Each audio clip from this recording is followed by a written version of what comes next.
I'd like to call this regular meeting of the Board of Education to order on November 11th, 2019 at 7 o'clock. If we could all please stand to say the pledge. I pledge allegiance to the flag of the United States of America and to the republic for which it stands, one nation, under God, indivisible, with liberty and justice for all. Thank you. Next, we have our mission statement. Angela. At Richmond Community Schools, we provide a quality education that empowers students to be successful in the global community. Thank you. Roll call. Angela. Sarah? Here. And Jessica is absent with notice. Kyle? Here. Chris? Here. Margaret? Here. And Sherry? Here. And I am present. You have a form. Thank you. Looking for approval of the agenda, but I think we're going to amend it first, right, Brian? Yeah, item C, the overnight trip to Washington, D.C., and the overnight trip to the Michigan Thespian Festival would be removed from the agenda. And then we're also going to move up the Board of Education student rep report. We're going to move that up. It'll now be number 8 on the agenda, and everything else will shift down. So it'll go before the closed session. So looking for a motion to approve the agenda as amended.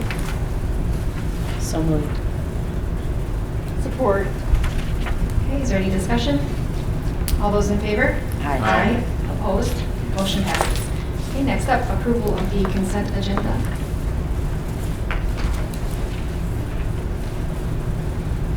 Brian, did you have anything? I can't remember it personally. Make a motion to approve the consent agenda as presented. Support. Okay, is there any discussion? The only thing on the personnel, Janice Sella resigned as a child care preschool aide due to personal reasons. There were no questions regarding the claims and accounts. All those in favor? Aye. Opposed? Motion passes. Next up, we have our presentations. First up is method of the bond sale. Tim Schad and R.J. Norton. Okay. Earlier today, I had a conversation with President Gillis regarding RJ's coming from Ann Arbor, so I'd asked if he would could do this by conference call or just call in to talk about. There's really two pieces I want to talk to the board or have him talk to. One is a method of bond sale, which we need to decide or provide direction so that I can bring a resolution to the board meeting at the next board meeting regarding competitive or negotiated, as well as there's a packet I placed in front of you. We received an email regarding the bond and the sale of the bond, and there's some positive news on it just because of the current market situation. So I will call RJ at the moment.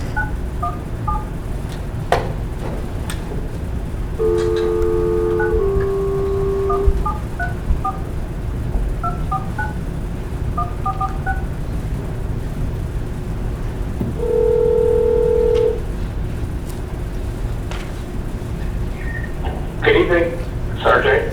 Hi RJ, it's Brian. How are you? Hello, can you hear me? Hi RJ, it's Brian. How are you? Hi, Brian. I'm doing great, thanks. All right, you are now on the agenda for the board packet. So if you want to talk about the two types of sales for the bond. I'd be happy to. Good evening. Congratulations on the passage of the bond proposal. Thank you. Thank you. One topic is the method of sale. So there's a couple different ways to bring your bonds to the market. One is with a competitive bid approach.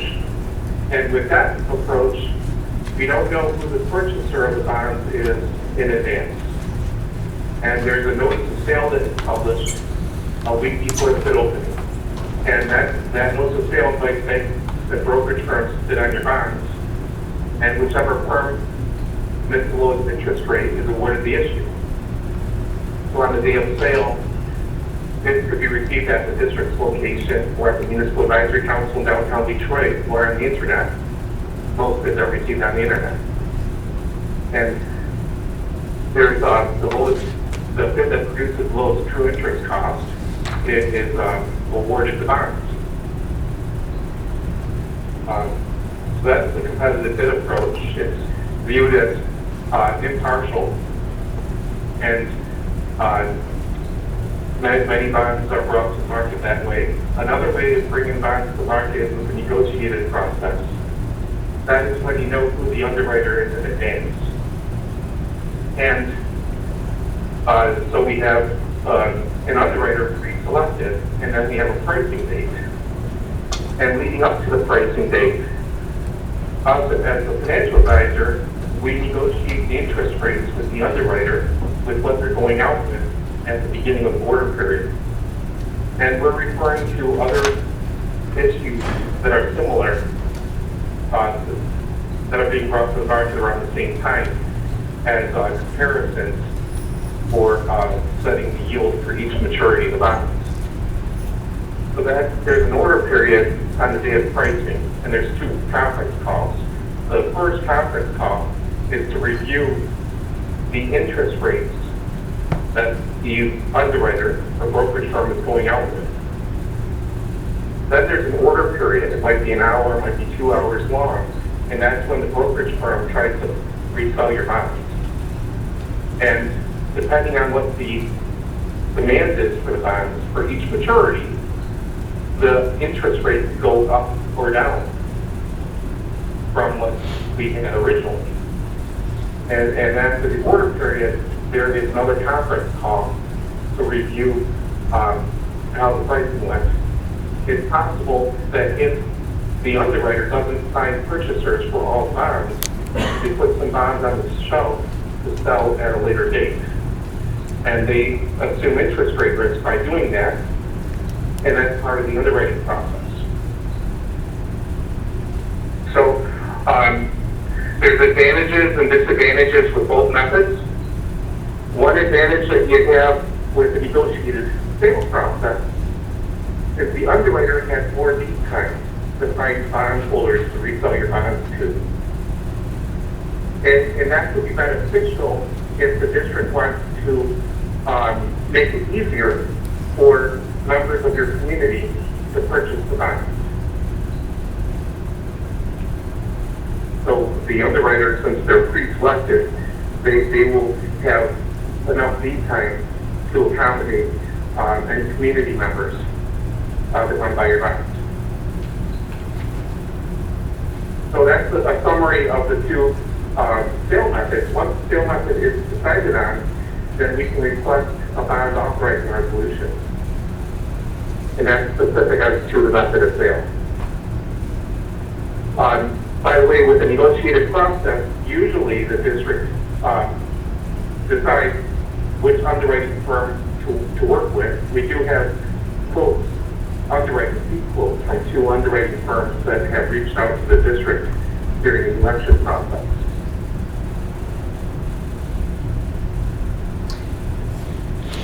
Have we ever done?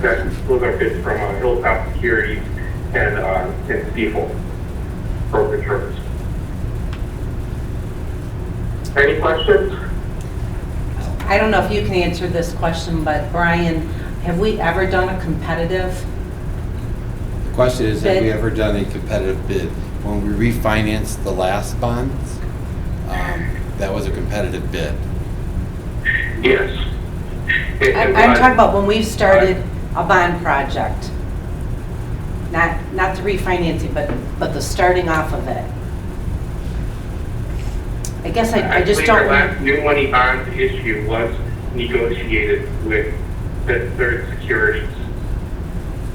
Fifth Third Securities isn't as active with underwriting Michigan bonds. One of their members, though, that works for Fifth Third Securities is now with Hilltop.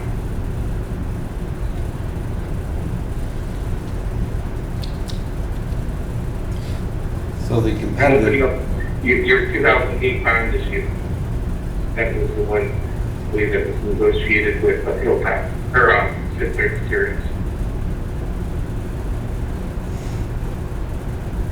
so I guess the question that I'm looking for the board is there's interest in doing the negotiated. It then allows for potentially locals to begin purchasing bonds. And we would have to begin that process. So the resolution that would come forward would be for a negotiated bond. And then we would look at the bids that came in regarding the 2 to determine which is the best interest for the district in terms of the negotiated company. I agree with that approach. First, to decide on which method of sale, and then if negotiated, and to refer to the bids. And just to remind the board, PFM is our financial advisor, so they're working on our behalf to obviously get us the most accurate and so forth. They're not working on the other side of the table as we have. But with negotiated, there's a chance that we wouldn't sell all that we wanted to sell in the first series, correct? We would sell all bonds that are intended to be sold.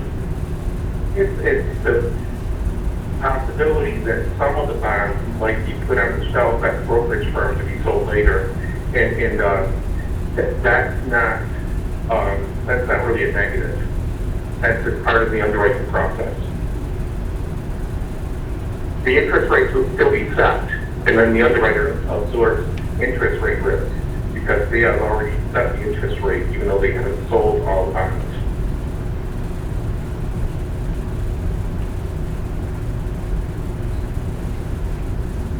So are we for negotiated then? Like that it gives opportunity for the community to buy them if they would like to.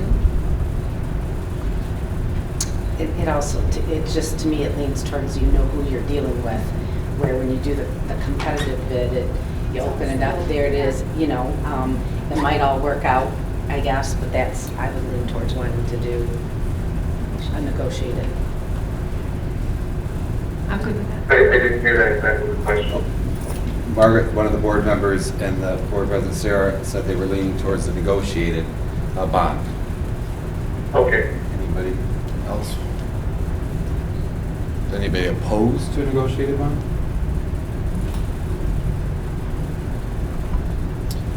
Then, RJ, we'll put together the resolution for the negotiated bond. That will come at the next board meeting, so we begin that process. Can you talk about the email you sent me this Saturday regarding current markets and the selling of this bonds? I could. One decision, though, if negotiated, would be to decide on who to negotiate with. We'd like to discuss that later, I understand. I could continue with the next topic, if you like. Do you need that Did he just for, say- the one decision needs to be, who are we negotiating with? Do you need that before the resolution is passed? That is correct. All right, can you explain the two that have submitted and talk to the board regarding those two? Sure.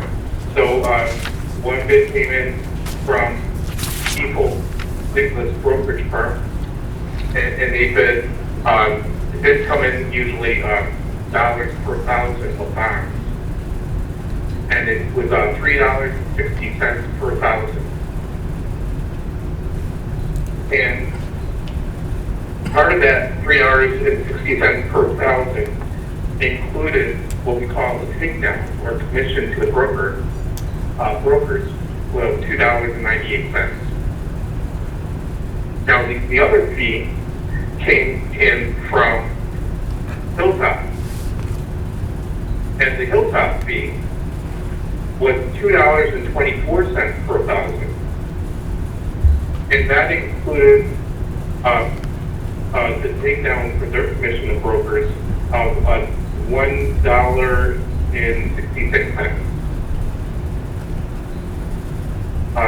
So there's a big difference between their compensation, the underwriter's fee, and the dollar amount of the difference is approximately $46,000. However, there is something that some people put more weight in than others, and that is the part of their fee that is the commission to the brokers. And if the theory is if the brokers are compensated well, they will work harder to find buyers to resell your bonds too. And there was a big difference in the compensation to the brokers compared to those two bids. One would hope they're gonna work hard no matter what. I think that makes me a little crazy to say they're only gonna work harder if their commission is better. Huh? They set the rate. I mean, if that's what they want to get paid, then do your job. Right. And just for the comparison, is that if there were a 2 basis point difference in interest rate risk, that the increase in interest cost would be approximately $67,000. So I'm not saying that would be the case.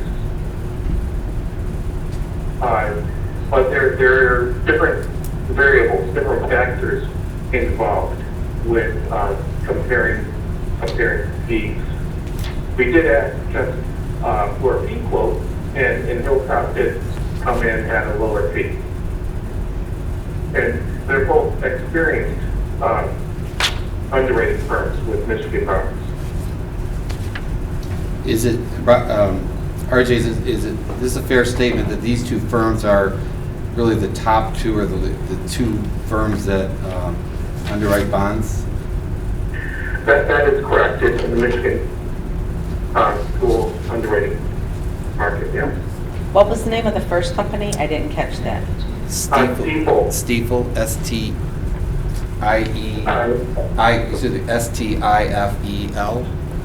Stiefel. And Hilltop. Does one of them have a better rating than the other and success rate for securing 100% of sale of those bonds? Well, as far as reselling the bonds go and whether or not they resell all of the maturities, that depends in part on what market conditions are like on the day of pricing. Right. So if there's a lot of supply, and it may not be just Michigan bonds, but it might be bonds from other states, it may make things difficult to find orders for all the bonds. Many times, we don't have orders for all the bonds. They might have 10% of a maturity that they don't have orders for, and the underwriter still sets the interest rate risk to be the same as the rest of the bonds of that maturity. And they resell those bonds at a later time. So basically both firms have the same risk as far as that goes.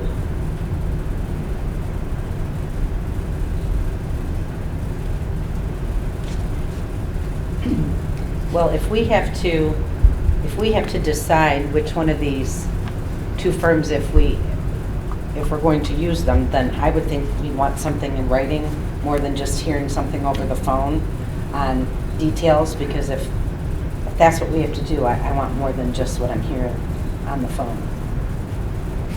Okay, RJ, I will have to put the quotes to bring to the board on the 25th then. Because this, you want us to make the move on the 25th. Correct. Is there a decision on whether to go negotiated, and if so, which underwriting firm? They're negotiated, but not the underwriting firm. The information you sent me today, I was not at my computer all day today, so I do not have that for the board. Well, because if it's going to, if on the 25th, you'll have some kind of sample resolution set for us, so it will be blank for the name of the two companies. We're going to have the information on the two companies, and then we'll fill in the blank when we do the resolution. We'll get the Simple. information in our board packet. Right. We'll be able to have some time to look at it. Right, simple. But he's also going to want direction on what he needs to go over this, right? Because he's going to want direction on this too. That's separate from, But he that's doesn't want to know separate. that on Tuesday. Yeah, I think on rare occasions, the resolution has that blank. But most of the time, the resolution contains the name of the underwriter if it's negotiated.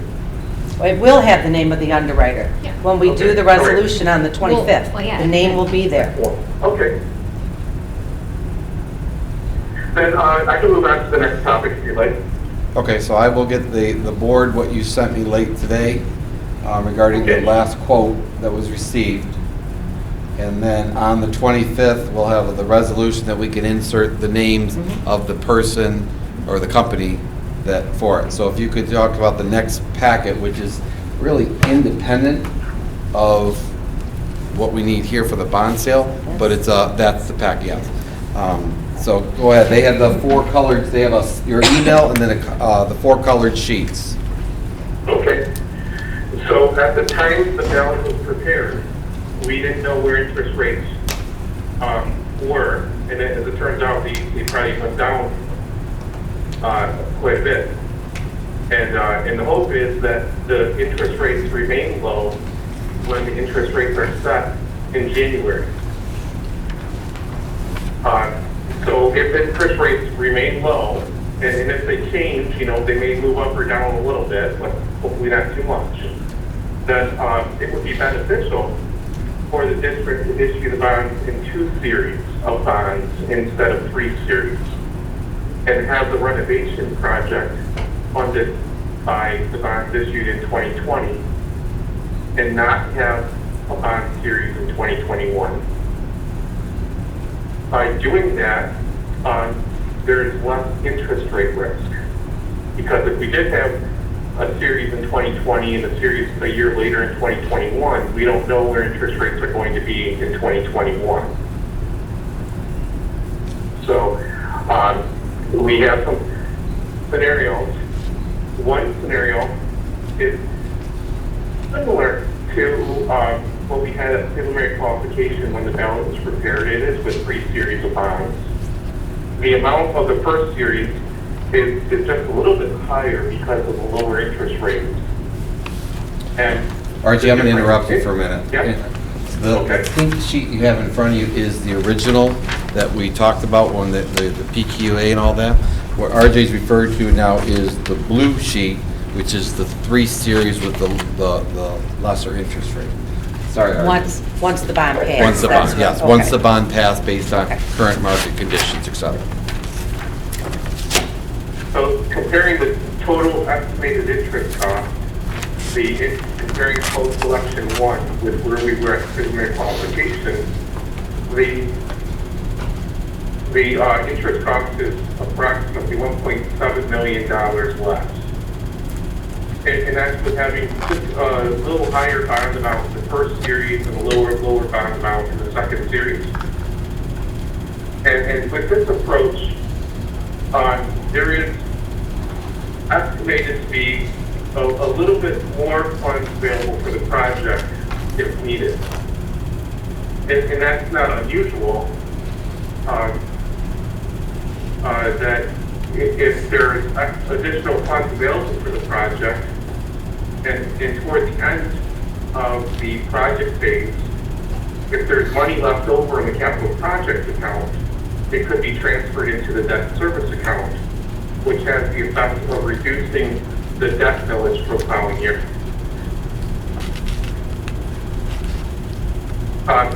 So that's scenario 1 has the 3 series of bonds, similar to where we were at preliminary qualification, but because of lower interest rates, we just have a slightly higher bond amount in the first series.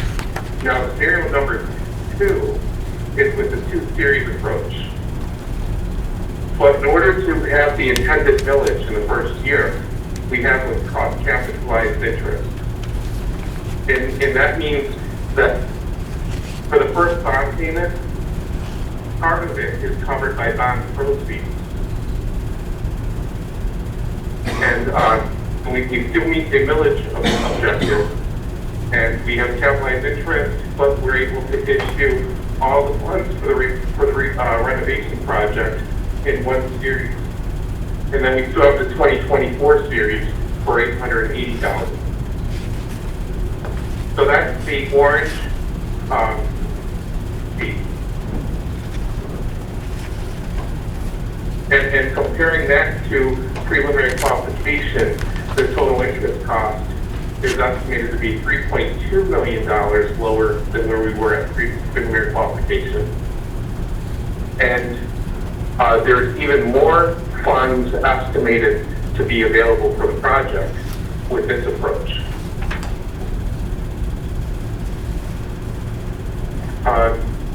So that's scenario number 2. And then scenario number 3 is with bonds issued in 2 series, and that's the pink sheet.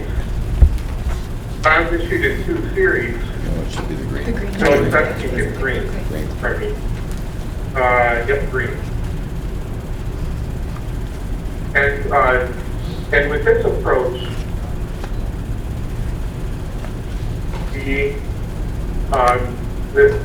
there's still capitalized interest, and but there's not projected to be additional funds available for the project. So essentially, the deposit to the capital projects account is the same as the estimate that we had at preliminary qualification. In comparing scenario 2 and 3, the total bond amount is lower, and their total bond payments are lower. But there is not estimated to be additional funds available for the project.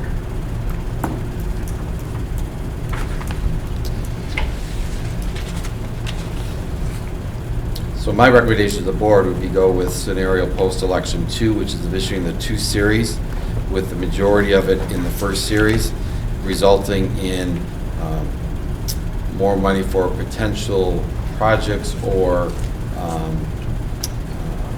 additional projects within the scope of the bond.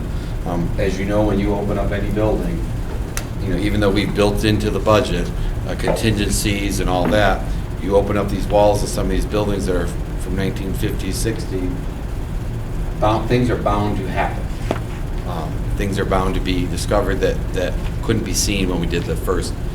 So it gives a little a cushion to address those. And again, it potentially could, if there are projects that come up, who knows, in 3 years, something that, I can't think of something off the top of my head, but it gives you that ability as a board. The difference, correct me if I'm wrong, RJ, in the yellow, this 2 series, 85% of the projects would have to be completed within 3 years, which would expedite many of the projects that we had looked at a 5-year time frame in some of these projects, but we would be expediting, which we had planned all along with the community to talk about this as a 5-year project that we were just having the conversation about. So there's that last series in 2024, and I believe that's solely for, remind me again, is it just technology or technology and buses? There's some buses and technology in that one. Yep, okay. So, but if we're not considering that, but just the renovation type project, based on the current monthly draw schedule for the renovation projects, we do spend at least 85% within 3 years and all within 5 years. I think it's all within 4 years, actually. So whether or not the bonds are issued in 1 or 2 series, the requirement is that within any series of bonds, at least 85% of the proceeds are spent within 3 years and all spent within 4 years. The only reason why we had split the renovation project up into 2 series 1 year apart is because just to protect us in case interest rates were to increase, and we had to split up the first series, it issued two series 1 year apart just to meet the millage objective. But because interest rates are so low, we can fund the renovation project with 1 series of bonds and still meet the millage objective. And by doing that, we have less interest rate risk because we don't have to worry about where interest rates are going to be in 2021 because there wouldn't be a bond series in 2021.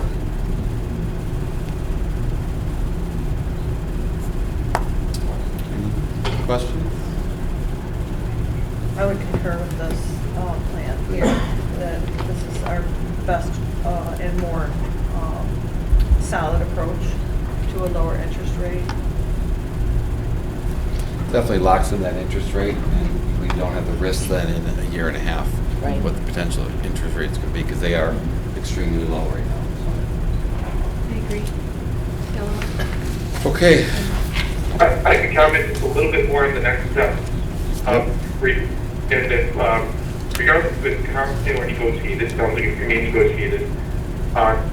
If it's negotiated, some of these next steps are joint effort between the administrators and the underwriter and in our office, the bond counsel, and that is to put together the preliminary official statement, which is the marketing document that will be used to find bidders for your bonds, or purchasers for your bonds. And then we have to get a credit rating as well. So we have to have those two items out of the way before we can actually have a pricing date.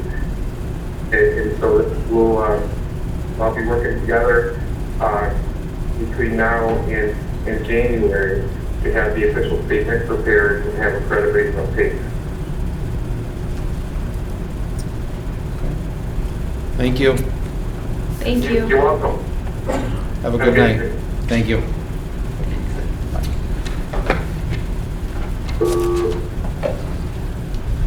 So I didn't hear from everybody, but was everybody good with what Chris had suggested and Brian was recommending?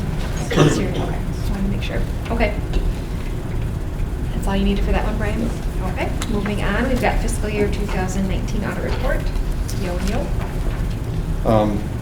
Again, the same situation as today. They're coming from Flint, so I'm going to put them on the line. Jennifer Watkins is the financial auditor for the Yo and Yo, who will be doing tonight's presentation. In your packet, you should have the management letter, as well as the PowerPoint that I will put up on the screen for the public, and then you have a single audit and the financial statements associated with that one.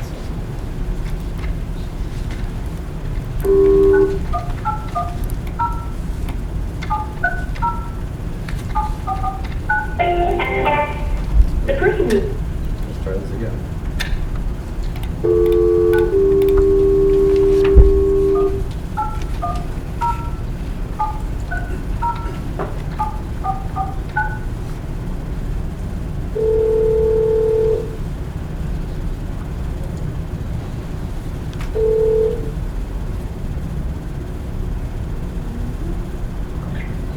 Hello, this is Jennifer. Hi Jennifer, this is Brian Walmsley, Superintendent. You are on speaker with the Board of Education, and I have your PowerPoint up on the screen.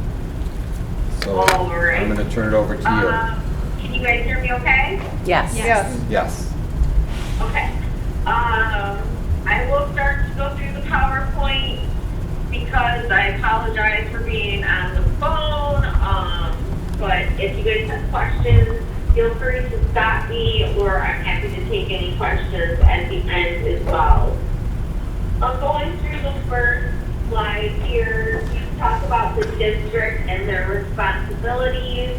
We like to mention this, I think, a few years ago, maybe even longer than time now, but I think people saw auditors came out, kind of put together the financial statements, put together the numbers for the district, and it's really the district's responsibility to put together those numbers, and that's really what we're looking at when we come out for the audit, to see is everything ready, do they know what they're supposed to be doing, is the accounting rules, is the internal controls, everything done properly and up to par. The next slide talks about really what we're coming in to do as auditors, that we're hired to express an independent opinion, to give an independent look at those numbers and the processes to see if everything is okay. And in the end, we're looking to see if they're free from material misstatement. The next slide goes over your actual opinion. This is kind of the entire point of having the audit, is to get an unmodified opinion. That's the best opinion that we can get. That's the opinion you receive, which is also known as a clean opinion. In the end, this opinion means that they are free from material misstatement, your financial statement. So material is an auditor term, I guess. It's kind of a judgmental number. But how I always like to explain it is that we have tested everything down to a low enough level make sure that nobody would ever feel differently about the financial statements of the district. So that means the Board of Education, management, the public, anybody in the district, anybody that needs to use those financial statements. We looked at everything down to such a low level that nothing would change the overall financial outlook. The next slide continues more about the audit results. The first part talking about the internal controls. Now, we don't express an opinion specifically on the internal controls, but really that is the main source of most things with the audit. We look at them from beginning to end, and we're looking to see if you do one thing one way, if it's done correctly, is that done throughout the district. We really rely on them, and we're always looking at them to make sure that they're correct. So we found no material weaknesses with the internal controls. We also found no significant deficiencies with internal controls. Also, because of the level of federal dollars that you receive, you are required to have a single audit. So that was performed. This is more of a compliance audit. You are considered to be a low risk auditee. So that deals with how much we actually have to audit, whether we have to audit 20% of your overall federal dollars or 40%. So you are low risk. That is because you haven't received findings or material weaknesses in the past few years. We audited the special education cluster, also known as IDEA or flow through. Those you also received unmodified opinions on, and we found no material weaknesses and no material non-compliance with the single audit. So it's really stringent testing that we're putting you through for that. Anything with federal dollars, the state looks at a lot closer. So we're looking at it very closely. We're testing individual transactions down to payroll and disbursements, taking many smaller items and looking at them for accuracy, making sure they were budgeted for properly, and that everything is going through those accounts correctly. The next slide talks a little bit just about the audit procedures and what we actually do for the audit. It's not everything, but it gives just a better idea of what we do as we come out. As I said, we start with the internal controls, getting an understanding of that, and then deciding, okay, from that, what do we have to test? Do we have to test something more heavily, or do we test lighter in some areas because of the internal controls? But I will go over everything on this slide, but a few things I do like to point out is about halfway down, we talk about unpredictability. That's a little different with our firms and some firms, is that we put a level of unpredictability in. As being an auditor and dealing with districts that have to go through audits every year, they always have to have an audit. If they've been around and have been in the business office a while, usually the business manager or they know, I guess, what we're going to ask. They know probably 95% of what we're going to be asking for. They know we're going to be looking at bank reconciliations. They know we're going to be looking at, accounts receivable reconciliations, things like that. So we always try to throw a few things in there that are not necessarily something we have to ask for, but just extra, just to make sure that we're always providing a level of something unpredictable. So something that they're not expecting, whether it's testing employees to see if there's any duplicates or ghost employees, maybe testing miscellaneous supply counts to make sure everything is, has a district purpose there. This year we focused on some of the bid thresholds and purchasing to see if there was any purchases maybe that were being split to undercut the bid threshold, or that everything was being followed. When those larger purchases were happening, the purchasing policy was being followed, and everything looks good there. Also, the funds mentioned here, last thing I want to mention on this slide, is for the other compliance testing. because of you being a Michigan school district, there's a ton of extra compliance requirements that you guys have to deal with and report on to NCE, which I'm sure Tammy knows, like something every week probably that is a report that's due. But we go through the audit manual, actually sit on that committee that writes that manual, and we look at that to make sure that the district is in compliance with all those other requirements. So we even check to make sure down to the transparency reporting that that's being done correctly. And that's not to really write you up for it, but just to make sure that everything is compliant, and if something's not being done correctly, that we could let you know as a district to make sure that if NCE was to come in and look, that would be being done correctly.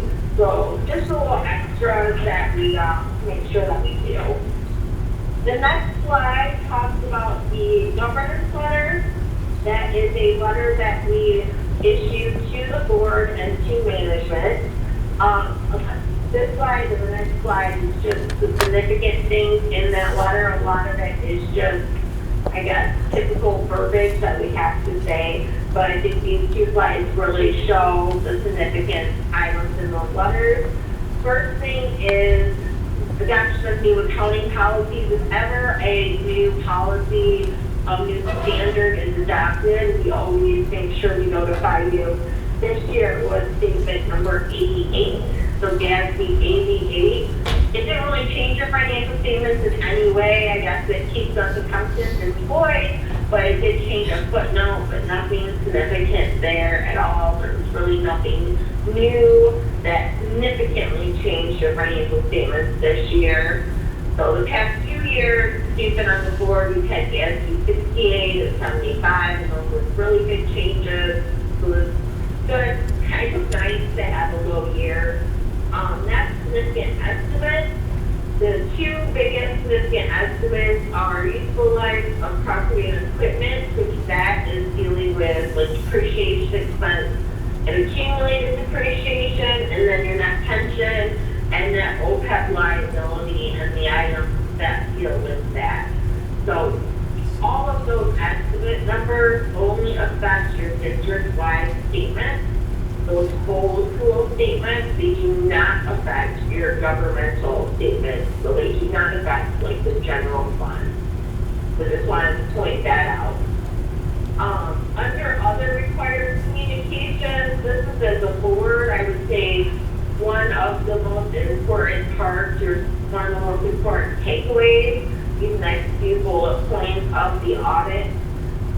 Seeing that we had no disagreements with management, no difficulties in performing the audit, no uncorrected misstatements, and no audit adjustments. So very, very good. If there was disagreement or difficulties, we would let you know.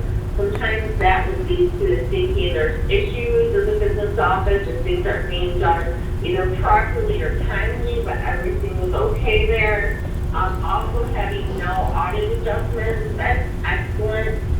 A lot of times when that happens, that districts say, well, that's typical. It's not typical for districts. I have many that have several adjustments, and they're changing the amount while we're out from the audit or after, and we're finding errors. So the fact that we found no errors, we brought forth no adjustments, and the numbers were accurate, is excellent. It also goes to show that, to me, if I was a board member, that would tell me that the numbers I'm receiving monthly or when I'm getting reports from the business office, that those are accurate as well.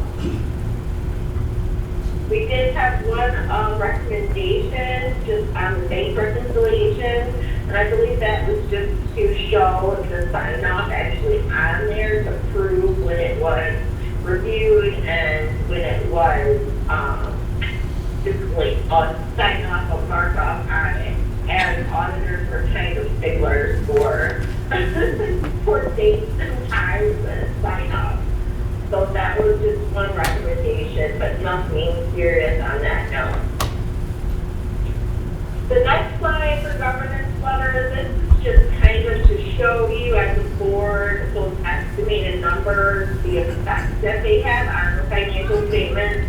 Now again, this is not affecting your general funds or those governmental funds, it's only affecting district-wide.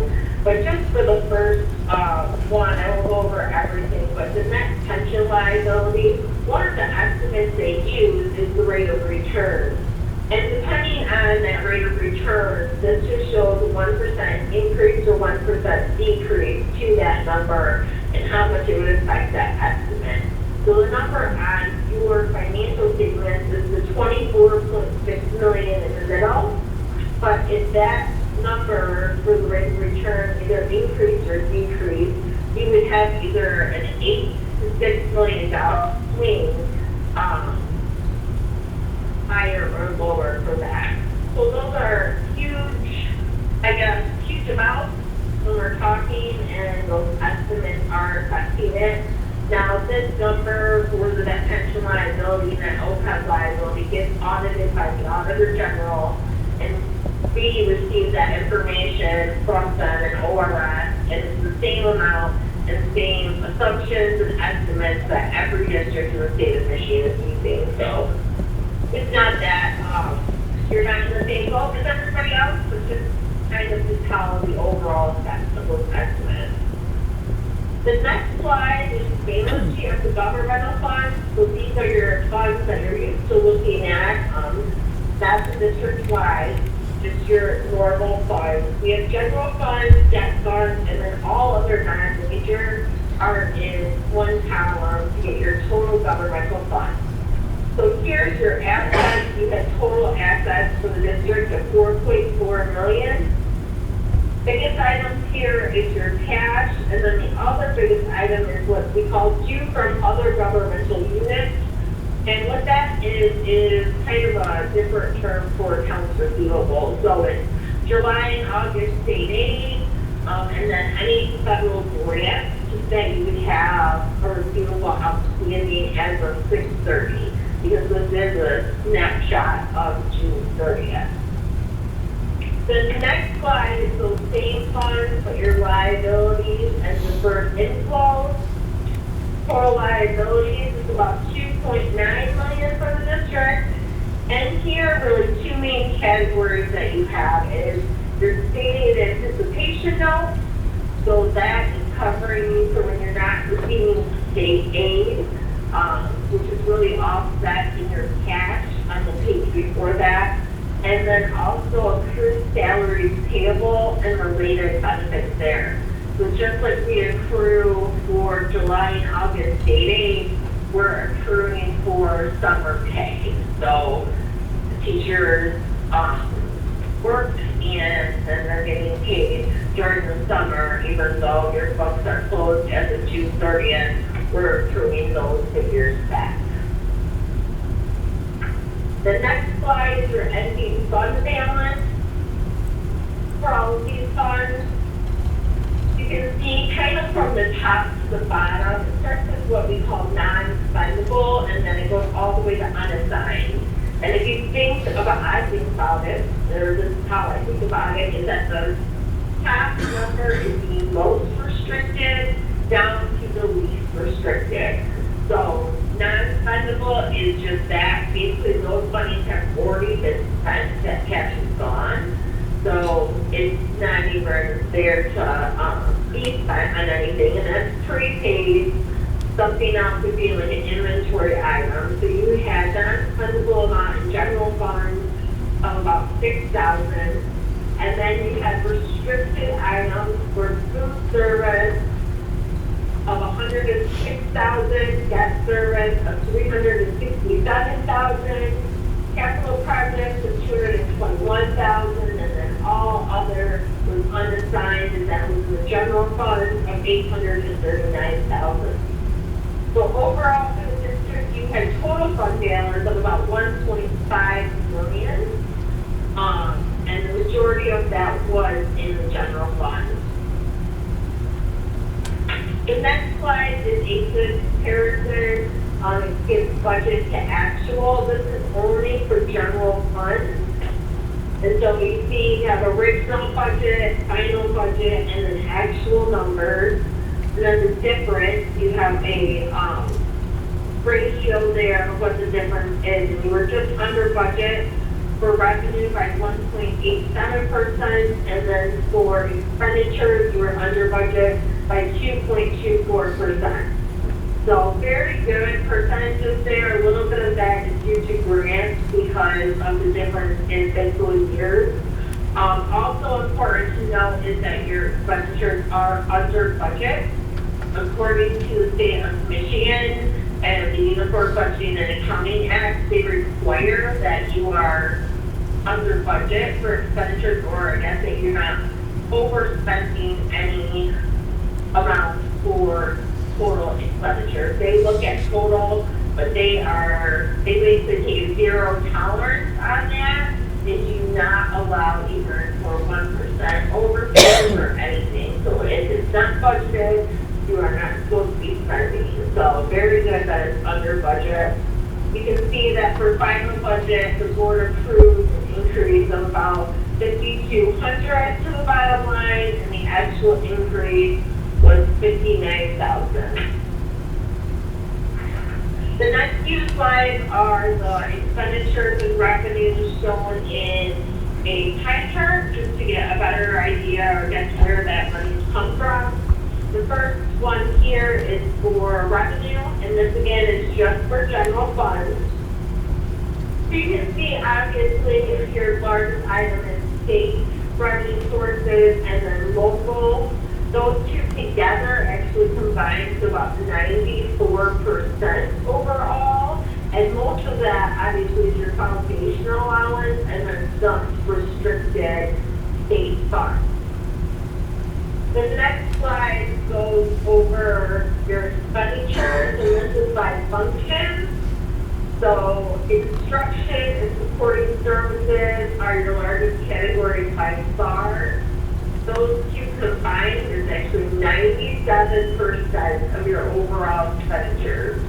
So you can see as a district, you're definitely not spending money in too many other places than instruction and supporting services.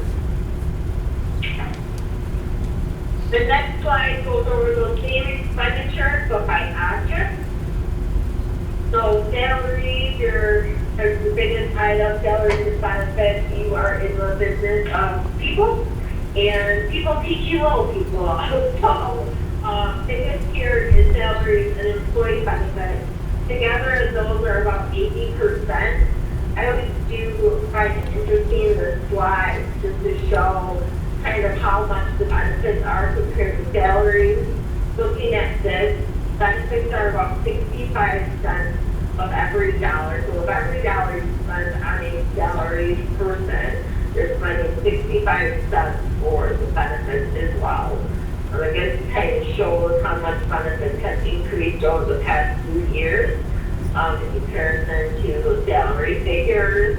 We kind of focus on that in a few slides, just the benefit numbers and how much they've increased as compared to state and foundation allowance.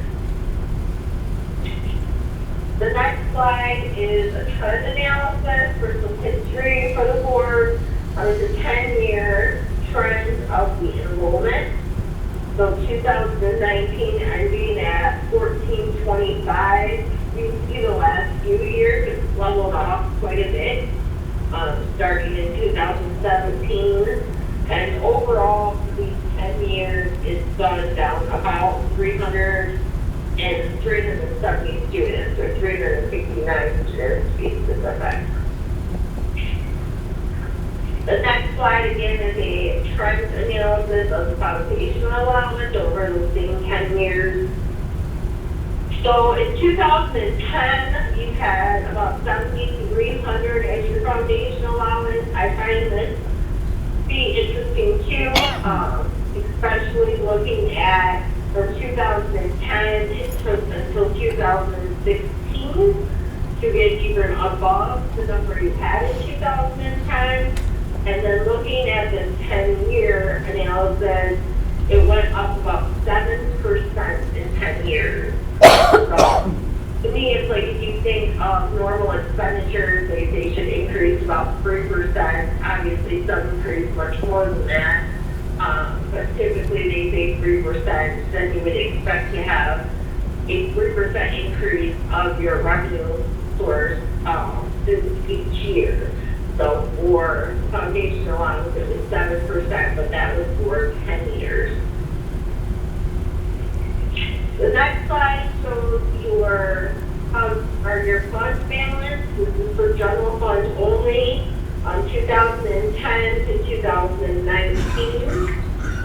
So it's actually up in the last year, 2019, than what it was in 2010, and a little bit up from the prior year, increased at 59,000 from 18 to 19. So the difference here between the blue line and the green line is just what's unassigned compared to the total overall. So if there was non-fundable amounts or something restricted, that would cause that blue line.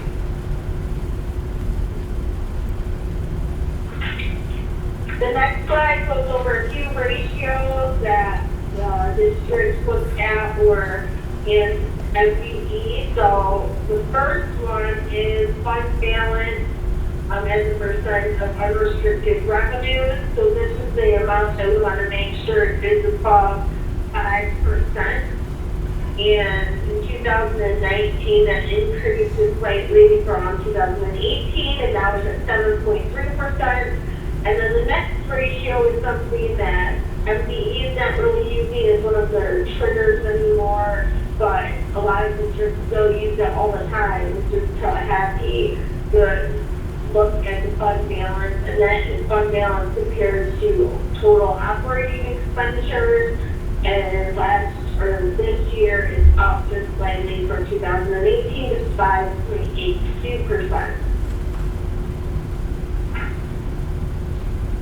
And then the next slide goes over the interest rate history, and this is kind of just to show what we were talking about before with benefits and how much they've increased in comparison to everything else and comparison to your foundation allowance. This goes from 2010 to 2020, the estimated rates coming up. In 2010, the rate was about 17%, and it's estimated to be about 40% for year 2020. Now here there's a blue line and a green line again. The difference between these two is the UAL monies or 147C monies. They're called many different things. Basically, the amount between the blue line and the green line is what the state of Michigan is giving districts in state aid, and then that amount exactly has to be turned around and paid directly back to ORS. So it's kind of flow through money. It does have to be recorded in your revenue sources and your expenses. So the actual expenses on the book is that 40% when you look at retirement. And so that cost is reflected in those expenses, and that way has to be reported that way. That's what MPE is requiring. You cannot show it as a net, and basically an in and out. So it shows that you're getting more revenue from the state, and that your retirement rate is at that higher level. The next slide hits on two standards that are up and coming that will affect the financial statements. It's a little bit more significant. We have some significant changes. The first one is GASB statement number 84. That's probably been a point already of discussion. It's dealing with those student activity accounts and how those are going to be reported.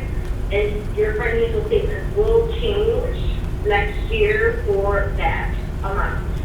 So everybody has student activity accounts at their district, so items such as like the club account or maybe class council. And this GASB is really having a take a look at those and see what are they really, is there any district involvement, is there any district control over the finances of those accounts, or the administration of those accounts, and if so, those figures should really be shown as a special revenue fund and not as a agency fund as they currently are shown.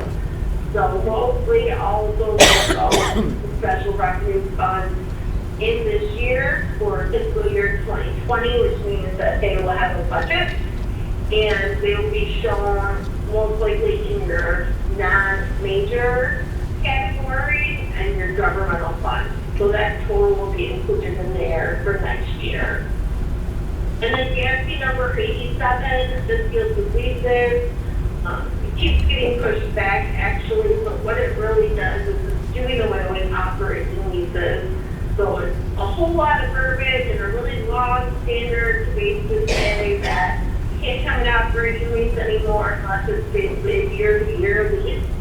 And instead, they all have to be treated as capital, which is basically means you treat it as if you purchased the asset. You went to the bank, got out money, and then went and actually bought the asset. So in accounting ways on the book, they would all look like you purchased the asset. Okay, and then that's all I got. I just want to say thank you for your time. I want to apologize for not being there in person again. I also want to mention that obviously don't take any questions right now. If you have questions later, feel free to email me and ask me those questions. Also, feel free to reach out during the year. I'd like to take this time to mention that we usually come see you once a year to do a presentation, but we're available for you guys all year. If anything comes up, anything unusual, anything you have a question on, we are happy to help and be available for you. And then I just want to say another thank you to the business office because the audit went very smooth, it was organized very well. It makes our job a lot easier when that happens, and it was just overall just a really good, clean audit. So thank you to Tammy and the business office. Any Great. questions? Thank you, Jennifer. Thank you, Jennifer. Have a good night. All right, thank you guys. Thank you.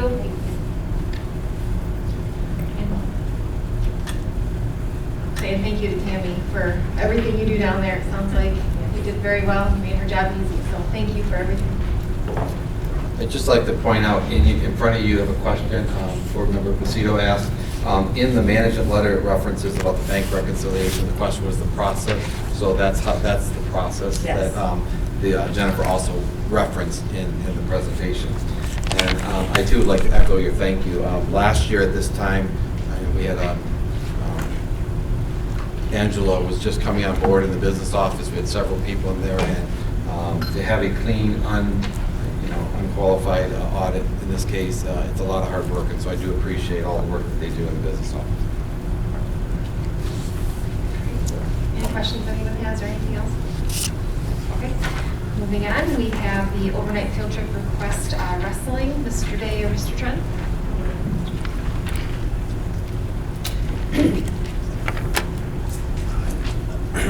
Hi, thank you guys for having me. First of all, on behalf of the wrestling program at RWAA, congratulations on passing the bond. Sounds like you guys have a ton of work ahead of you, but we're really excited about the improvements that you guys have been talking about are coming down the pipe. So it's going to really help us put us on the map even more than we are now. So, do you have this in your packet? Yep. Okay. We got 4 trips planned. 2 of them have been trips we've already done. Well, 2.5, I guess, are trips we've already done. The first is our trip to Defiance College, where we'll wrestle a 2-day tournament. And it would be December 20th through the 21st. We'd stay the night of the 20th right there in Defiance. We've done this trip now since before I was back on board. It gives kids an opportunity to wrestle on a college campus against some of the best teams from Ohio and Michigan and get them some exposure there. The next one is a trip to New Lothrop on January 3rd. So we would stay the night of the 3rd, compete on the 4th. And we made this trip 2 times now. We did it once as a drive up the day of tournament, and we really saw the result of that in our kids, because it's a heck of a drive to another very tough tournament. So we want to make sure our kids are fresh for that. And they actually do a great job of broadcasting some of the later matches, the semis, the finals, and the placing rounds. They broadcast that on Michigan Grappler. We blast all those matches out to people through our different social media avenues, so we get some good exposure for our kids there. The next one is actually the new Lothrop trip and the third trip, the trip to Flushing and Bad Axe. We're actually staying at the same hotel, so it makes this nice for us there.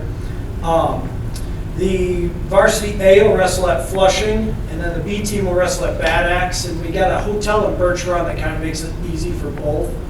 And it worked out really nice because the night of the 10th, we have a duel at North Branch, and we all know how that drive to North Branch can be, driving there and then back up. So we made the decision, we got some money from RWAA, we'll make a team trip out of it, get some team bonding. They love playing basketball in the pool, so the kids seem pretty excited about that one. So both of those teams will stay the night at the same hotel on January the 10th.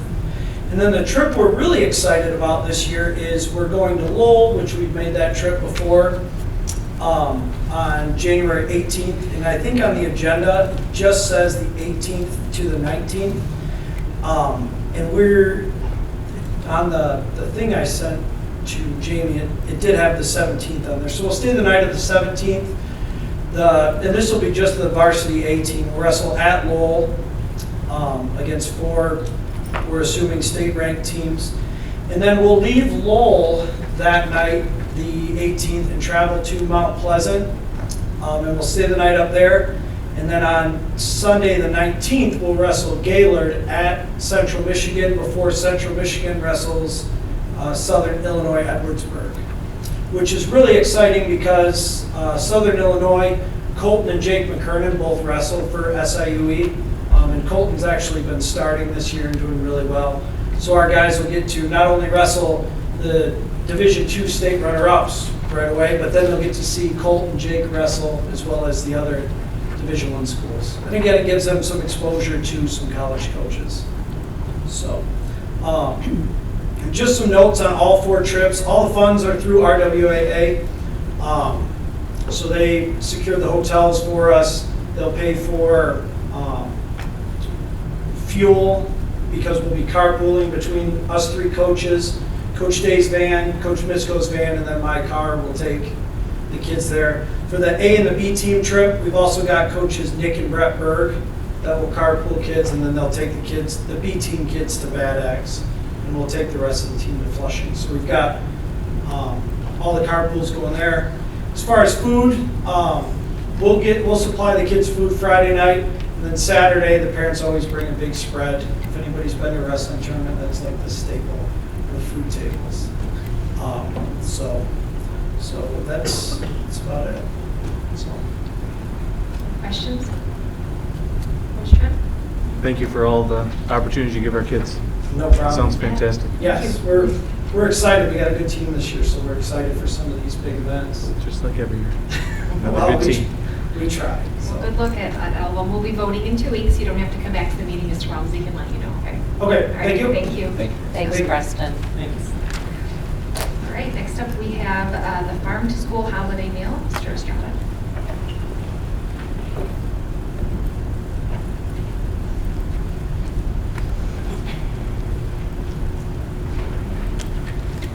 Make sure your pen's ready, because I'm going to invite you somewhere, and you don't want to write down the date and time, so. Hello, hello. Alright, so, as you guys know, I'm the culinary arts teacher. So I figured I'd try to incorporate a new program to Richmond Food Service to help keep myself occupied during the free time. So this year we are participating in Farm to School, where I am trying to bring in product from local farms, trying to spice up the menu for our food service. The kids get pretty much the same fruit and vegetable every day, every week. And one thing I've noticed that is when they take the fruit home, they walk outside the door, it's in the trash. So trying to find a way to help eliminate waste and give them something what they would like to eat. And so with the help of my old directors from Dexter Community Schools, they helped me start up the program with Farm to School. And then they offered a couple of resources, National Farm to School Network, Michigan Farm to School, Cultivate Michigan, and then MSU Center for Regional Food Systems. I've received most of the help from Michigan Farm to School, Cultivate Michigan, and MSU Center for Regional Food Systems. Caitlin Wojcik has been a huge help. She's part of the MSU Extension Center, and then with Cultivate Michigan, it's kind of like what with Cherry Capital, which is a food vendor based out of Traverse City. And Heather Ratliff has also been helping me with knowing what's available during certain seasons. And if you go to the next slide. So part of the Farm to School is nutrition education. So the first month of September, I did cucumbers, and I made the sign up. And it was basically just showing where the cucumbers that I received through the month of September was from that farm, those two farms, and then the benefits of cucumbers, and then just different ways that you can prepare cucumbers. And what I noticed is that kids K through 6 like the cucumber slices raw, but then when I did mixed it in a pasta salad, grades 7 through 12 actually ate it.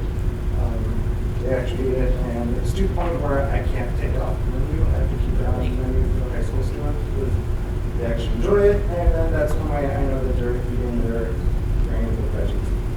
So go to the next slide. For October, I did apples. This was a fun one for me. And I guess it depends on like your definition of local. Fortunately, because Richmond is kind of a small town, I couldn't find anyone to really come out to deliver.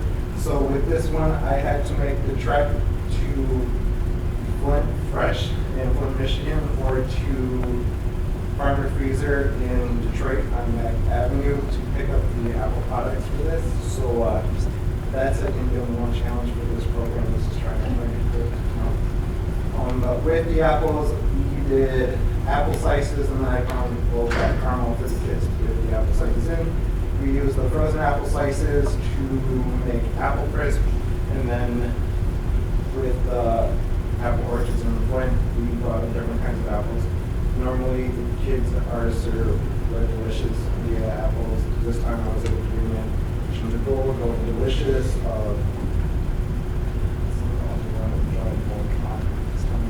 but they actually ate it. They actually took it. They ate it. They didn't throw it away. So I was like happy with that. I mean, it's not safe on the trash, but it's like a huge victory with that. And this is where Brian had said the date. I actually printed out flyers. I'm inviting you guys to come out on Tuesday, November 26th, the high school. I'm doing something different. Sue Bevins would plan a holiday meal, but the holiday meal I think would be more of like some processed food. And well, it wasn't too bad. I just wanted to do something different. So this meal is going to be basically using nothing but Michigan-made products, fresh ingredients, fresh produce.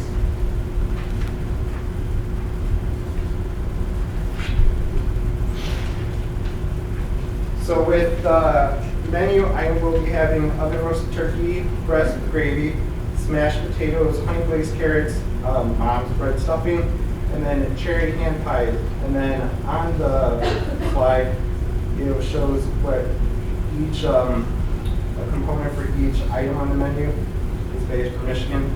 So with the turkey, we have from Michigan Turkey Producers in Grand Rapids, Michigan. With the smashed potatoes, I will be getting garlic from Nevada Produce in Madison Heights. The honey glazed carrots, the honey is going to be the Michigan component, and that is from Michigan Beef Company from Kenton City, Michigan. With the mom's bread stuffing, the bread is from Aunt Lily's, based out of Port Huron, and then the onion will also be from Nevada Produce, and then the cherry hand pie, the tart cherries are from Calvin Farms in Louisville, Michigan. So, again, I'm inviting you guys to come out to and show you what we have been doing in Richmond Food Source. I would just like to say, our food service numbers, Tammy, I can't remember the numbers like off the top of my head, but they are up. We have more kids eating from our food service program. And I believe it's programs like this to try to get students to see other ways of their food, not just a traditional school lunch, but being creative. And I thank John and the food service staff because they really take to heart. And I've probably tried every single one of these through my lunch that I purchase here, and they are very good. Thank you for all your creative ways to try to get the kids to eat some I good things. I think that's what the fun part about this job is, just trying to reach out to them, see what they like, what they don't like. And I think that's one of the things that kind of missed from the culinary class, because they would come in and let me know, and do not hold back what they did like or what they didn't like. And so then we would just have like the conversation, okay, what would you guys do? What would you like different? What would you want to see better from it? And so with like their opinions from that over the summer, I was able to kind of try to incorporate that into it. Thank you. I'm sure we appreciate it. I know the kids probably do as well. I hope so. Thank you. Yeah, look forward to seeing you there. Thank you. All right, next up we have the proposed organizational structure. Mr. Leslie. In your packet, you have the layout of the organizational structure that I'm proposing that the board consider. And I apologize for size, so that's why I printed in there. And I've been reflecting a lot about this and trying to be able to become more adapted and flexible with our organization and meeting the needs. And I think 6 days ago was the solidifying event for us when the bond passed. And when I thought about the magnitude of the bond that was at 12.9 in 2013, this is 3 times the size of that in the scope of what we're going to be doing pretty much in 3 years. It also provides I believe a support network for our systems. As we reorganized a couple years ago, there are some things that either I don't believe were done. They never put the district in jeopardy, but I think the level, the detail that's needed, and the time commitment is what the concern is. So I'm asking the board to consider adding the position of Executive Director of School Improvement and Accountability. And you can see on this flow chart here, that would basically be the instructional arm of the organization. In this chart, currently Tammy oversees transportation, food service, indirectly the mechanics, and obviously the business office, and she does a phenomenal job on it. We have the pupil accounting, which has been much more detailed in being able to account for our pupil accounting and getting the maximum dollars we can get. With Pam in that position. A couple of years ago, and I believe it's been 2 years now, we had the Director of Athletics, Facilities, and School Safety. That position has been evolving as it was new for Chris when he took over that position, as well as then the support networks within the buildings. From a core perspective, from the board, decision-making skills in terms of the cabinet you see on the right, it would be basically the 3 operations. Jamie, and from an administrative assistant, really takes on a lot of the HR functions that we have done in the past, particularly with family medical leave, attendance, the new paid medical leave bill that was passed by the Senate. He's taken on that. He works very closely with Angela. So this would be the structure I'm recommending. You can see the direct with the 38.71 bond. When we look at that, we basically have 4 key components on that bond that we're working with. Right now it's PFM and Troon from the legal aspect and passing the resolution. But pretty soon it's going to come to you with a resolution for an architect and a construction manager and how we deal with the day-to-day. And you just think about that alone, take the addition on the elementary school, coordinating the whole process to get to breaking ground to construction. Going to take a lot of time and energy. It's bringing the right people at the table to have the conversation about what they're looking for, what they envision when we talked about, to be able to bring that to the board, saying we've gone through all the vetting, if you will. We brought the players to the table, and this is the recommendation we're making. whether it's the addition on the elementary school, the addition on the gym, the athletic improvements, bringing those individuals to the table and coordinating that. In your packet, you have the original projected cost proposal for the addition and how it would impact the bottom line of this year's budget. The packet that you have in front of you that I gave you is the salmon colors, or the, I don't know if it's a pink color on that. Anybody who's on this flow chart here is costed out on that document, so you can actually see the total cost. As the auditors has made mention, anytime you spend $1 on payroll, you're spending pretty much 65 cents on the benefit aspect. So for a net projected for this coming fiscal year, because I'd be only budgeting half of this position for this year, the other half would come into next year. The net difference, when you take into consideration FICA, retirement, the salary, and the salary is a range. It's not, I put a dollar amount there, but it is a range. We deal with about $77,673. This also takes into consideration the reduction of Shirley Matuszewski's her official retirement December 31st, and our recent hire of going to a full-time student support services. So you can see on the spreadsheet that takes into consideration of that individual for the rest of this year and the number of days. Mrs. Lashbrook is now would become special ed director of student support services.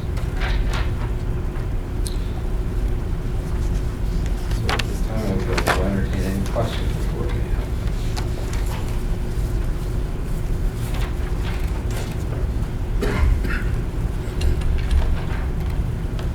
Do you have a person in mind for this position, or would it be posted? It would be posted, and we go through the approval process and the hiring process. So what kind of education are you looking for this person? What are you looking for? I would see this person typically having a master's degree or higher level, typically if it's an instructional, some background experience in instruction, whether it's a curriculum.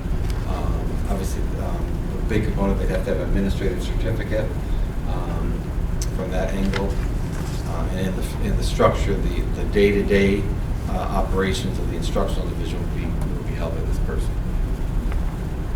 And again, the way that's structured here, ultimately, I'm your employee as the board, and ultimately I'm responsible for the entire district. But this structure, I'm trying to be able to allow different entities in the organization to just run, and whether it's keeping me apprised on certain things or when I need to be involved, I would be. But it would be this bond is going to change the way we need to operate.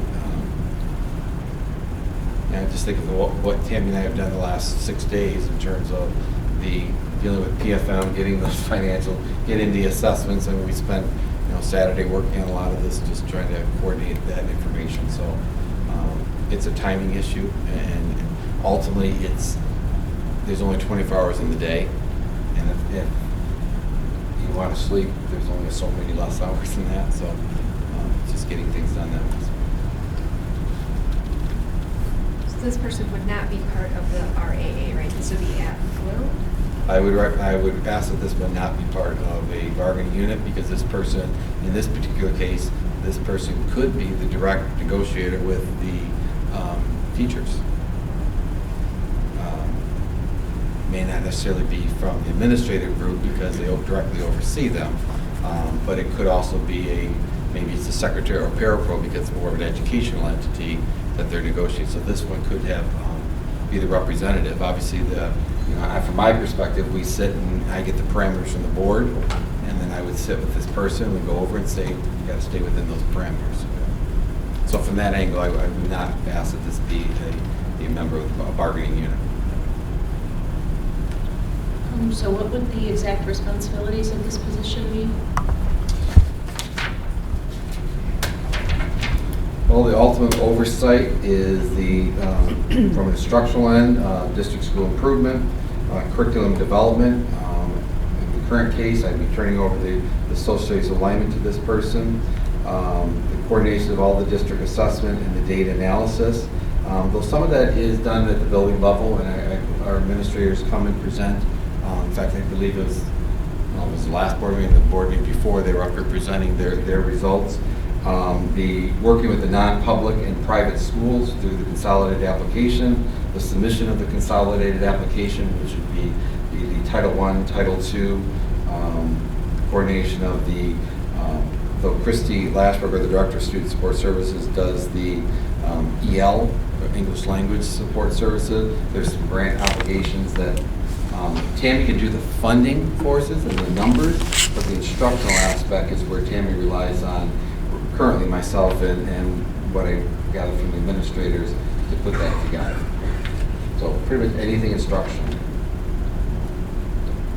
So Shirley's position was only a half position? Shirley was currently only budgeted for 100 hours a year, and so 40 of those hours were for basically July 1 to December 30th, and 60 of them, excuse me, not 40 hours, 40 days, from July 1 to December 30th first, and 60 days second semester.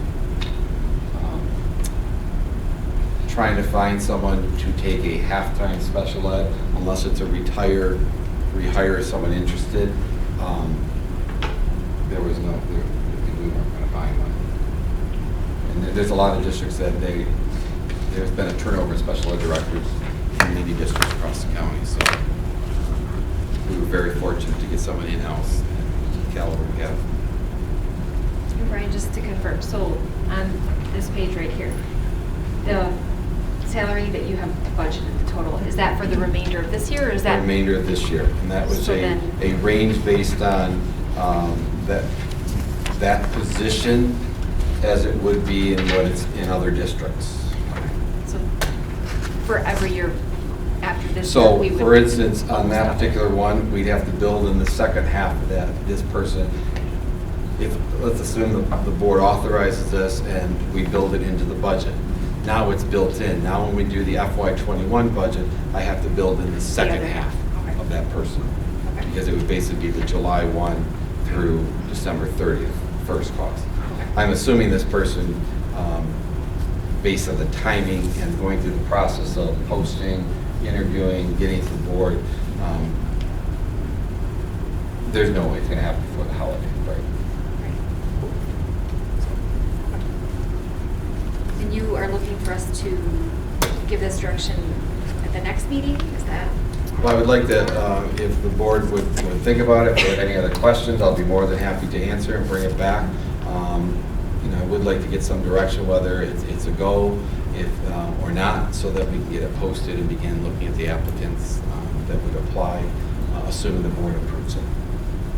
And then we would build in these costs for this position in the First Amendment, which we are trying to bring to the board, more likely to be at the December 9th board meeting, because we want to make sure, with we pretty much know where everybody is now. The only thing that would change from that December 9th going forward, other than the obvious, someone resigning and now we have to replace that, would be if people change their insurance plans and we have more people on a full family or less. That's really our biggest unknown at this point. Typically, I don't expect too much change in the insurance realm, but things happen in people's life and it could change. Does anyone have any questions right now for Brian?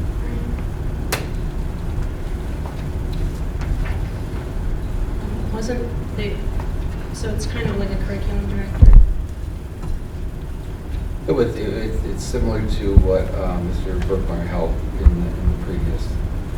I'm seeing this much more of the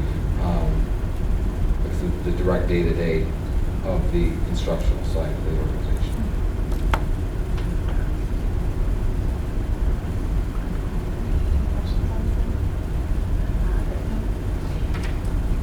Not now, but I might between now and. Well, that's what I was gonna say, if we don't have any now, just make sure you get Brian your questions. Yep. So that we can come back to this the next meeting. Absolutely. Okay, thank you. Yep. All right, next we have the student rep report, Lexi. Thank you. Starting off with the Lee School, November 9th, students participated in Macomb Reads at the ISD. Today they had their Veterans Day Assembly, and for the next few weeks, they're going to be getting ready and prepared for a busy holiday season during Thanksgiving and Christmas. Moving to the middle school, they held their 12th annual Veterans Day celebration today. Several students took part in the Macomb County Reading Festival. The November newsletter is now posted online, and their pink out was a great success. First quarter report cards were given to the 4th and 5th graders. And to end off with the middle school, a huge congratulations to Mrs. Wall for winning a classroom grant from Michigan Schools and Government. Lastly, the high school. Fall sports season has ended along with their first quarter. The Young Americans are currently having their big performance. Doors opened at 6:30. I know they've worked really hard with a bunch of the students from Richmond, and it should be an amazing show. The Diversity Summit is November 26th. RHS will send 10 students to attend. I personally attended the Diversity Summit in the past, and it was a really great experience, really eye-opening. It was an awesome thing. The Richmond High School will be presenting its fall theater performance throughout the ages on November 21st through the 23rd at 7 p.m. And that's my short little report today. Thank you, Lexi. You're welcome. I have a couple questions. Yes. Mr. Bartels, for the middle school, the teacher with the grant, what was the grant? It was for like algebra blocks and manipulatives and math labs. What are those like 250, 500? What are those usually? What do you mean, the number? Amount of money It that can- they are. It could be anywhere from 5 to 10, and then you do the area, like if you have like 3 by 10, you'd have 3 single blocks. No. 10. I'm sorry. No, I meant the How much grants. money? Yeah, It what? was $150. That's 150. Okay. Yeah. All right. Thank you. Yep. And then for the Macomb Reads, Mr. Koshin, how many of our kids attended? We had some middle school and some elementary students. Oh, it was both? Okay. Yep, at the responses we got back, we had 8 students from the elementary going, and then from middle school, about 8 also. That does include whoever just showed up on. Well, yeah, sure, right. No, that was a very cool thing that they It was the first annual. Yes, So first time they've done it. yeah. And then I know that we did, because I saw the trailer out there, but any update on the Farm Bureau, the science lab? Because usually we get some kind of update or tell us how that went. Yes, I believe Mrs. Durst would be very happy to give an update on the farm lab. It was very good. Grades, kindergarten through 3rd grade went through lessons. They came through it for 5 days. The younger grades had 30-minute lessons. Grades came through 2 or 30-minute lessons, and I think 3rd grade was 50-minute lessons. And then 4th grade also walked over and came over for us. And their 3rd, 4th, 5th grades did a lesson on field plastics. And then K2, they built a farm and learned about uses. It was kind of, I was actually said it on the, or the second grade one, starting prep time. And the lesson kind of talked about different products and where they come from on the farm, what products were dairy products, what products were meat, grains. It was a very good lesson from what I heard. The older kids were too, except right among 4th grade students, because about 80 plastic. And the sports teacher was a little worried, but it was non-toxic items.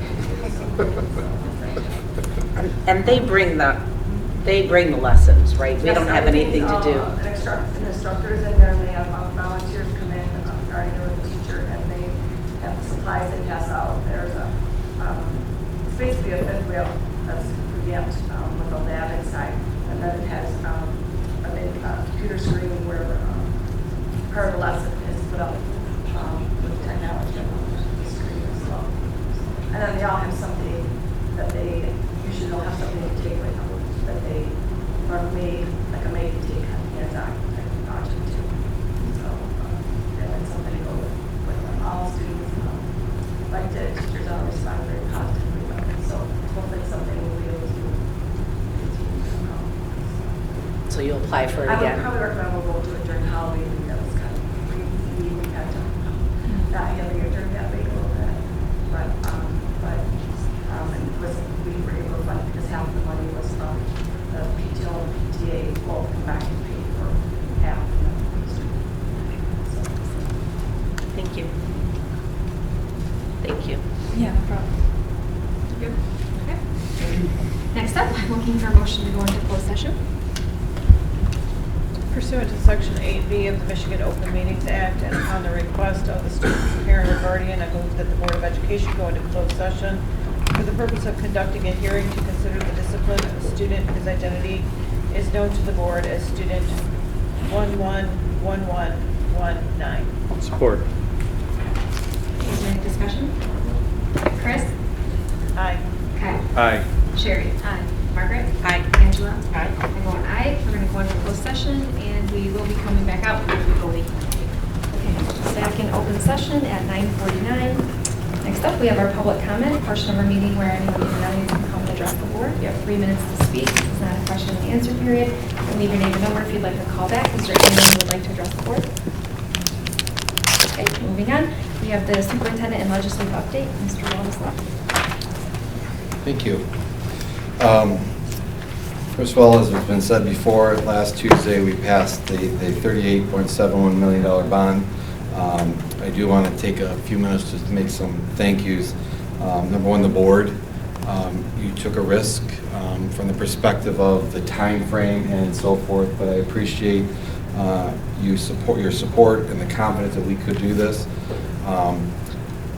The amount of staff that stepped up to help, knocking on doors on Saturdays, passing out literature, writing hand cards, just trying to get the information out, going to city council meetings or township meetings to speak at public comment. We have a lot of staff members that gave on their own time, and so I very much appreciate the booster groups, parent groups, again, getting the message out there. Service organizations, the townships and cities, local businesses, realtors, all stepped up. This was truly a community-wide confidence in our school district, so I'm very pleased with that. Veterans Day, as Alexi said, was celebrated at the elementary school today. Forgive me if she mentioned the middle school. I didn't pick up, but they had theirs on Friday. It was a great event, so Mr. Bartels and the staff, Mr. Bergmeyer and the staff at the middle school did a wonderful job, as they always have done. It really makes our district proud. Just a legislative update. There's not much more to report. We thought we had a supplemental budget deal, and the part of the Republican legislature in the Congress, or the Senate, I should say, kind of got up and walked out, and they're on vacation. So again, as I reported at the last board meeting, in the line item vetoes that were done by the governor, it's about $128,000 less revenue. It's CT funds, it's some other line items that I talked about. It will affect the ultimate budget. So there's some legislation out there. They're looking at changing the graduation requirements, changing the personal curriculum. We're cautiously watching that because that is an option we do give a lot of our students to be able to meet the requirements for graduation. So other than that, that's all I have. Okay, thank you. Next up, items of interest from the board. Is there anyone who has anything to share today? Mr. Walmsley covered most of it, but I would like to echo his sentiments about the bond. I would like to thank the voters for their yes votes and having confidence in what we're doing here, and understanding that the bond will affect every single student that walks through these doors, and how great that will be. I would like to thank everybody involved with the organization. As Mr. Walmsley said, a lot of personal time went into this group effort of getting the bond passed, and I don't think that should be taken lightly. That was a huge deal and fantastic to see. I would like to thank Mr. Walmsley. Without his vision, it wouldn't even been brought to this table, and we wouldn't be sitting here having passed that bond. So it's just it was just great. I also was at the middle school for the Veterans Day event. Fantastic job. Can't thank veterans enough for what they do, and for showing our young people how important the role they play is.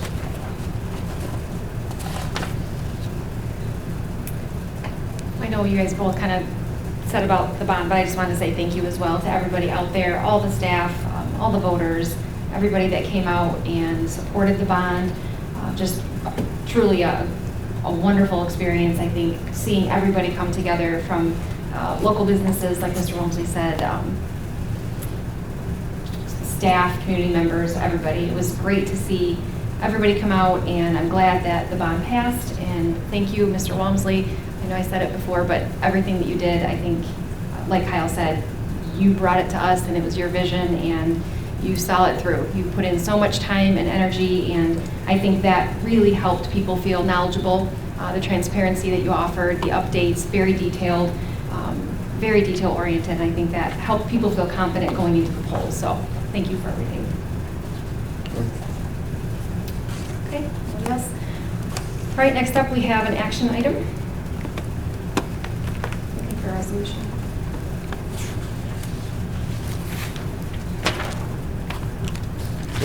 Do you have it for somebody to read? I don't have. Do you have it? The action item sheet.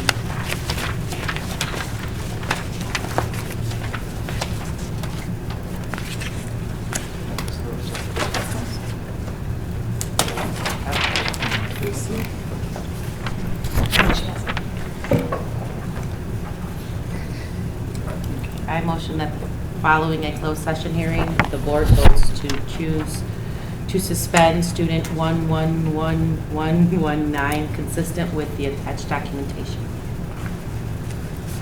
Support. Okay, is there any discussion? Angela? Aye. Kyle? Aye. Chris? Aye. Sherry? Aye. Margaret? Aye. I vote aye. Motion passes. Next, looking for a motion to go into closed session. Pursuant to Section 8H of the Michigan Open Meetings Act, I move that the Board of Education go into closed session to consider material exempt from discussion or disclosure by state or federal statute. Support. Is there any discussion? Chris? Aye. Sherry? Aye. Kyle? Aye. Margaret? Aye. Angela? Aye. And I vote aye. Going into closed session, and we will not be voting or taking any further action when we come out.